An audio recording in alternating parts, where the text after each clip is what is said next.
2021년 12월 29일 선목교회 말씀 묵상입니다. 기도로 나아가겠습니다.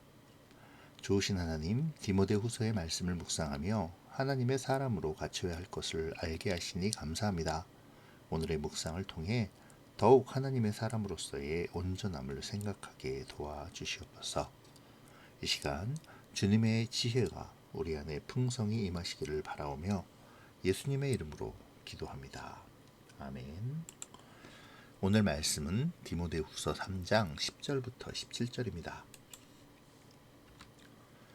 나의 교훈과 행실과 의향과 믿음과 오래 참음과 사랑과 인내와 박해를 받음과 고난과 또한 안디옥과 이고니온과 루스드라에서 당한 일과 어떠한 박해를 받은 것을 내가 과연 보고 알았거니와 주께서 이 모든 것 가운데서 나를 건지셨느니라. 무릇 그리스도 예수 안에서 경건하게 살고자 하는 자는 박해를 받으리라. 악한 사람들과 속이는 자들은 더욱 악하여져서 속이기도 하고 속기도 하나니 그러나 너는 배우고 확신한 일에 거하라. 너는 내가 누구에게서 배운 것을 알며 또 어려서부터 성경을 알았나니 성경은 능히 너로 하여금 그리스도 예수 안에 있는 믿음으로 말미암아 구원에 이르는 지혜가 있게 하느니라. 모든 성경은 하나님의 감동으로 된 것으로 교훈과 책망과 바르게 함과 의로 교육하기에 유익하니 이는 하나님의 사람으로 온전하게 하며 모든 선한 일을 행할 능력을 갖추게 하려 함이라. 아멘.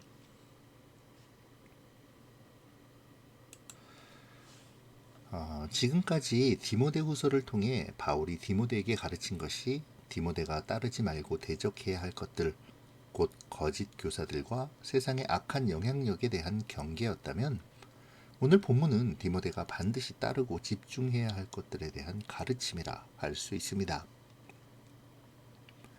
먼저 바울은 디모데가 따라야 할 모범으로 자기 자신을 제시합니다. 이미 1장에서 너도 나처럼의 모범을 제시했지만 오늘 본문에서는 보다 더 구체적으로 제시하고 있음을 볼 수 있습니다. 바울은 자신의 교훈과 행실에 대하여 앞선 2절부터 5절까지에서의 세상에 대한 언급과 대조하여 설명하죠. 곧 의향과 믿음과 오래 참음과 사랑과 인내를 말합니다. 이러한 것들은 세상이 추구하는 것과는 정반대의 것들이죠. 그렇기에 그리스도 안에서 경건하게 살고자 하는 자들에게는 필연적으로 세상의 공격과 박해가 따르게 됩니다. 아마도 디모데는 바울과 함께 다니며 바울의 믿음과 행실 그리고 그로 말미암은 박해와 고난을 직접 눈으로 보았을 것입니다. 바울은 그 사실을 디모데에게 상기시키며 자신의 모범, 곧 복음을 위해 고난과 박해를 감수하는 믿음을 가지라고 강조하는 것이죠. 복음을 위해 고난을 받고 박해를 받는 사람들의 결과는 무엇일까요? 바울은 고난과 박해 끝에 있는 소망을 바라보라고 말합니다. 박해와 고난을 받았지만 하나님께서 건지셨던 것처럼 앞으로 순교의 길을 걸어가더라도 바울 자신에게 궁극적인 구원과 영광이 있으리라는 확신을 가지고 디모데에게 경건으로 말미암는 고난과 박해를 두려워하지 말고 그 뒤에 예비하신 승리의 영광의 소망을 두라고 권면하죠. 그러면서 자신이 걸어왔던 그 길을 뒤따라오라고 말하고 있는 것입니다. 자신의 모범을 따라 기꺼이 복음의 길을 걸으며 마땅히 받아야 할 박해와 고난을 두려워하지 말고 궁극적인 건지심, 곧 구원의 영광을 소망하라고 말하는 바울은 이제 디모데가 반드시 따르고 집중해야 할 두 번째 모범을 제시합니다. 이것은 앞선 모범과는 비교할 수조차 없는 매우 중요한 모범이죠. 디모데뿐 아니라 모든 그리스도인들이 따라야 할 모범인데요. 바로 성경입니다. 13절에서 바울은 디모데가 복음의 진리요 생명의 말씀인 성경 안에 거해야 하는 이유에 대하여 말합니다. 바로 악한 사람들과 속이는 사람들 때문이죠. 이들은 이전 12절에서의 경건하게 살고자 하는 이들과 반대되는 사람들입니다. 이들은 갈수록 악해져 자신의 사악함을 감추지 않고 오히려 온 공동체와 사회 안에 전염시키죠. 그들의 거짓과 악은 날로 심화되어 진실과 거짓을 구별하는 능력을 상실하게 하므로 남을 속이기도 또 자신들이 속기도 합니다.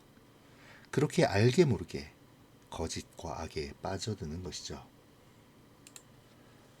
바울은 디모데에게 이러한 악한 세상에서 복음의 길을 걷기 위해서 배우고 확신한 일, 곧 바울과 함께 다니며 배운 복음의 진리와 외조모와 어머니로부터 어렸을 때부터 배운 성경 말씀 안에 거하라고 알려주고 있습니다. 그러면서 성경이 그리스도 예수 안에 있는 믿음으로 말미암아 구원에 이르는 지혜가 있게 한다고 말하죠. 성경에는 유대인들이 구원의 방법으로 주장하는 율법 외에 다른 방법인 하나님의 의가 계시되어 있습니다. 여기서 하나님의 의란 예수 그리스도를 믿는 믿음으로 말미암은 구원을 말하죠. 여기서 말미암아라고 번역된 헬라어 디아는 통하여라는 의미를 가지고 있습니다. 그리스도 예수 안에 있는 믿음을 통하지 않고는 구원받을 수 없음을 뜻하는 것이죠. 결국 성경은 그리스도를 통해 구원받는 진리를 담고 있는 하나님의 말씀입니다. 이어지는 16절과 17절은 그 성경에 대한 구체적인 설명이죠. 이것은 굉장히 유명한 구절들이기도 하죠. 여기서 바울은 모든 성경이 하나님의 감동으로 된 것임을 선포합니다.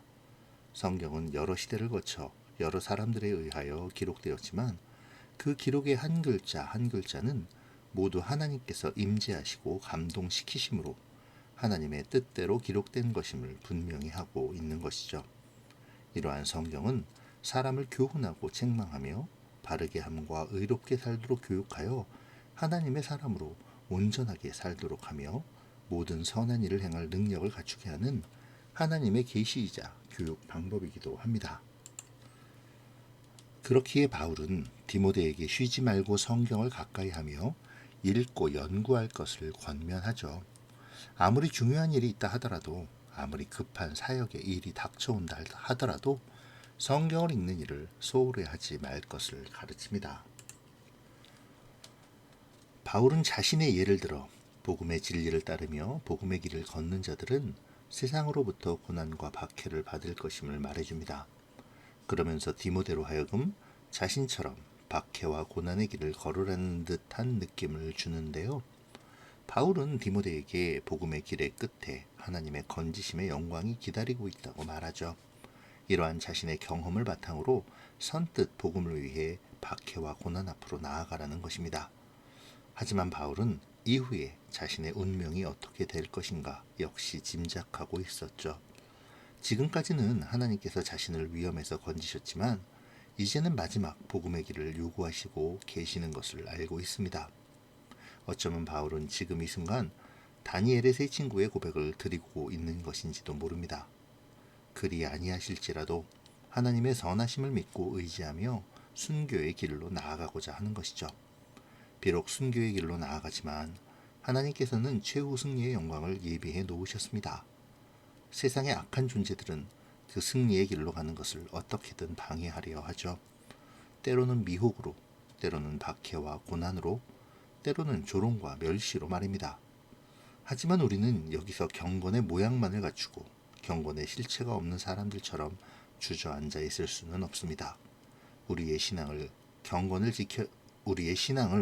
경건을 지켜야 하죠.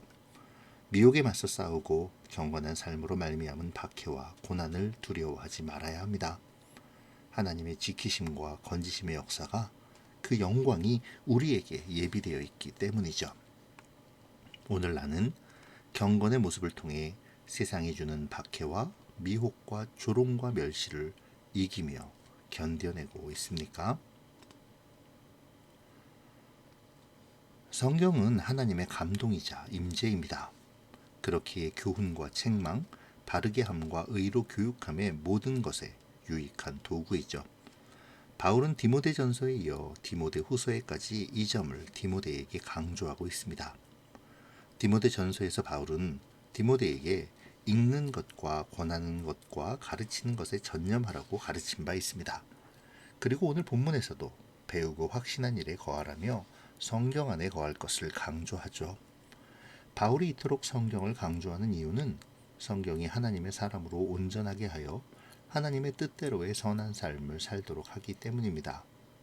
하나님의 사람이 성경을 알지 못한다면 그는 하나님의 사람으로 온전할 수 없습니다.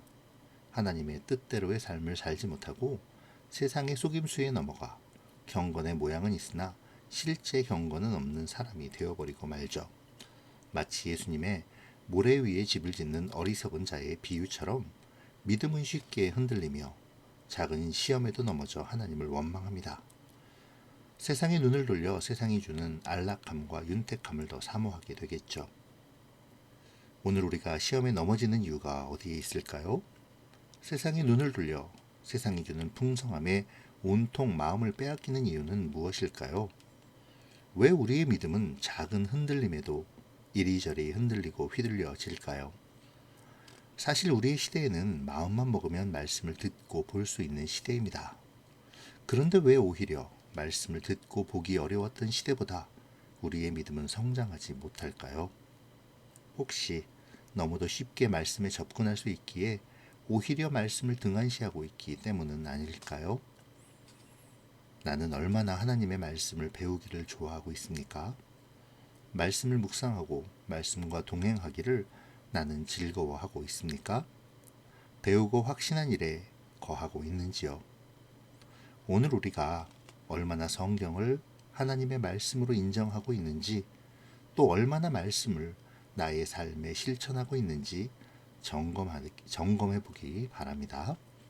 기도로 마치겠습니다. 좋으신 하나님, 바울이 디모데에게 전하는 말씀을 통해 하나님의 사람이 따르고 집중해야 할 모범을 묵상하게 하시니 감사합니다. 하나님 아버지, 우리가 경건을 지킴으로 받는 미혹과 어려움을 두려워하지 않으며 온전히 영원한 상급과 영광을 위해 그 복음의 길을 걸어가게 하여 주시옵소서. 또한 배우고 확신하는 일, 곧 말씀을 묵상하며 배우는 일과 그 말씀을 삶에 적용하는 일을 게을리하지 않게 하시고 세상을 분별하여 구원에 이르는 지혜를 보이고 전하는 우리가 되도록 인도하여 주시옵소서. 우리의 삶이 늘 주님의 말씀을 배우고 확신하며 말씀 안에 거함으로 말씀대로의 삶을 살아내는 그러한 우리가 되기를 소원합니다. 감사를 드리며 예수님의 이름으로 기도합니다. 아멘.